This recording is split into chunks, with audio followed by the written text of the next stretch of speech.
Alright, so for the 30-second chair test, what we're doing is we're testing lower extremity strength. So I stand close to the patient to help guard. The patient is wearing a gait belt, ideally. I have them scoot close to the edge of the chair if they haven't already. And I have to cross their arms across their chest. And then I would time for 30 seconds, which I have a watch here. We'll time for 30 seconds, and I tell them to stand, sitting and standing, going up and down, as many times as possible for 30 seconds. Does that make sense? Mm-hmm. Okay. So we count for 30 seconds and start now.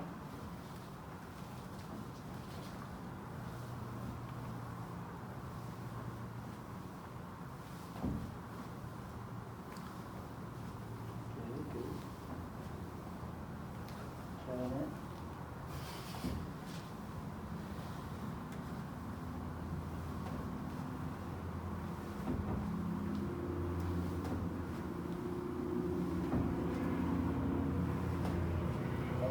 Stop.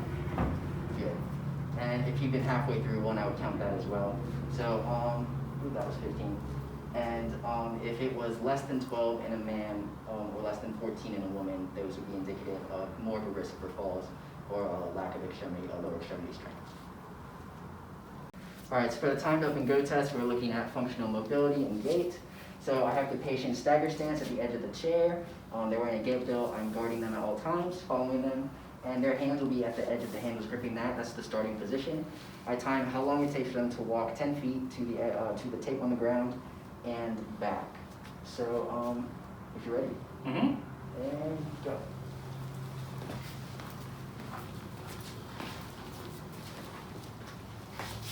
And once he's seated, good. So it's 8 seconds. So anything above 12 seconds would be indicative of risk of falls or limits in functional mobility. So yeah. So for the 4-stage balance test, this is a test of static balance. So first I'll demonstrate to the patient what I'm going to have them do. Ideally they will be standing up. Just watch what I'll do. And it's going to be 10-second progression. So the first one, I'll have them feet together, try to hold that for 10 seconds. If they're able to do that, then I will put one foot slightly in front of the other, hold that for 10 seconds as well. If they can do that, then we progress to tandem, one foot in front of the other, try to hold that for 10 seconds, and the last progression is single leg standing for 10 seconds. Any questions? I'm good. Okay, so go ahead and stand for me. Okay, so he has a gait belt on, I'm guarding the patient. Time for 10 seconds. So have your feet close together, and time for 10 seconds.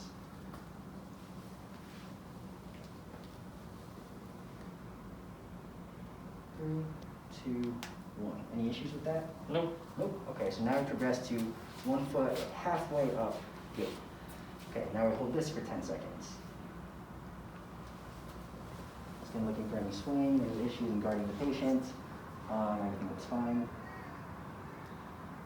Good, that was 10 seconds. I feel like we should also let the patient rest at times if possible. Now we'll go to tandem if they're good with it. You good with it? Mm-hmm. Okay, hold this for 10 seconds.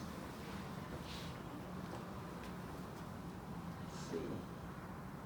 3, 2, 1.